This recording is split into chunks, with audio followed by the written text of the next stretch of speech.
Hi, hello, నమస్తే. నేను మీ అదే యూట్యూబర్గా నా పేరు బద్రీ శంకరు. బద్రీ అని పిలుస్తారు. ఎందుకంటే నేను ఎలక్షన్లో దగ్గర పడిపోతున్నాయండి. చాలా వెరీ వెరీ టఫ్గా ఉంటుంది ఎలక్షన్లో. నేను ఏదో ఎంటర్టైన్మెంట్ వీడియోలు అంటే అవి చేస్తున్నాం, కానీ అవి కొన్ని కొన్ని యూజ్లు వస్తే కొన్ని కొన్ని రావు. చూడరు ఇంట్రెస్ట్ లేని వాళ్ళు. హెల్త్ కేర్ కోసం, హెల్త్ ప్రొడక్ట్ కోసం చేస్తాం. చూసిన వాళ్ళు చూస్తారు, మంచిగా చెప్తాం. అది మంచి మాటలు ఎన్నో వాళ్ళకి సెట్ అవ్వదు. చాలామందికి వినరు, చెప్పినా కూడా మనల్ని పట్టించుకోరు, ఏదో అలా చూస్తారు. సర్లే, అవన్నీ మనకు అనవసరం అండి. ఇప్పుడు నేను చెప్పే మాటలకు ఒక లైకు, మీ యూసు, మీ ఆరాధన కావాలి. ఎందుకంటే ఇలా వీడియోలు నేను అందజేస్తూ ఉంటాను. నాలాంటి వాళ్ళు మీకు చాలామంది ఉంటారు బహుశా. అందులో నేను ఇప్పుడు మన ఏపీ ఎలక్షన్ల కోసం, చంద్రబాబు నాయుడు కోసం చాలా మాట్లాడుకుని పెట్టుకున్నామండి. వీడియోలో అయిపోయింది.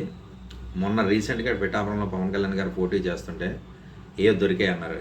ఈవీఎం మిషన్లో ట్యాంపరింగ్, ఓట్లు రాంగ్ ఓట్లు పడేలాగా ఈ మిషన్లు అన్నీ ఏం అవసరం అండి? నిజాయితీగా బతకచ్చు కదా.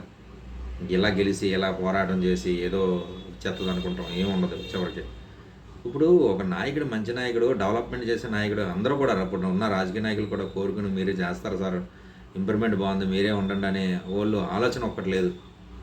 ఎవరి స్వార్థం వాళ్ళది, ఎవరు ఎలాగైనా బాగుపడాలి, ఏదో చేయాలి.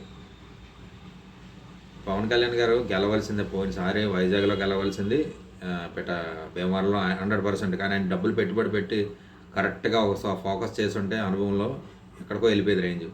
ఇప్పుడు చంద్రబాబు నాయుడు గారు చాలా ఫోకస్ చేస్తున్నారు ప్రతి దానికి.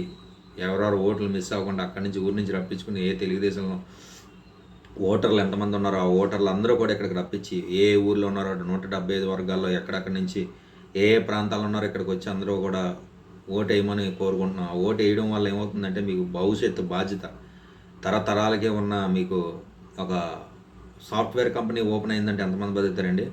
ఒక 10,000 మంది నుంచి కాదు, 20,000 మంది బతుకుతారు. ఒక 10,000 మంది, ఒక 5,000 అంటే ఒక సుమారు ఒక 4,000-5,000 మంది పట్టినా దానికి డబల్ వేసుకుంటే, ట్రిపుల్ వేసుకుంటే 15,000 మంది బతుకుతారు.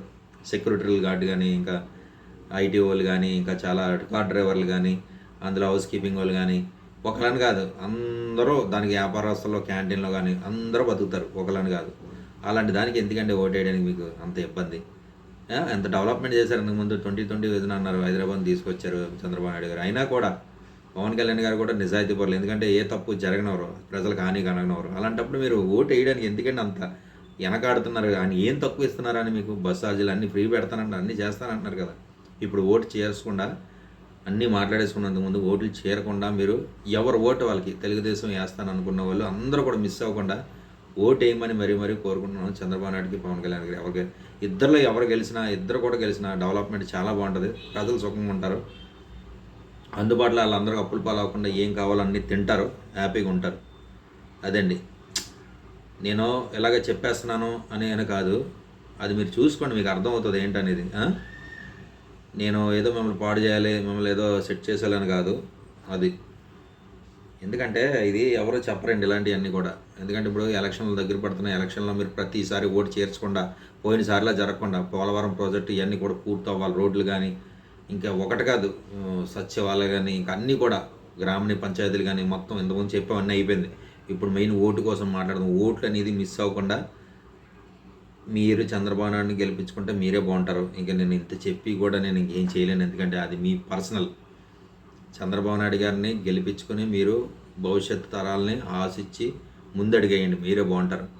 అర్థమైందా? ఆయన ఏం పాడు చేయడానికి దేశాన్ని మళ్ళీ 35 135 అదే ఇప్పుడు ఎంత 2019 ఇప్పుడు ఎంత జరుగుతుంది? 2035 కల్లా 45 కల్లా మొత్తం మళ్ళీ సిటీ, హైటెక్ సిటీ, రాజధాని రావాలని కోరుకున్నాను. ఆ రాజధాని ఏమైపోయింది? మళ్ళీ ఎక్కడికో వెళ్ళిపోయింది, ఏమీ రాలేదు. ఇలాగైపోయింది. వచ్చి ఇలా కాపాడుకోండి మీరు, ఓకేనా?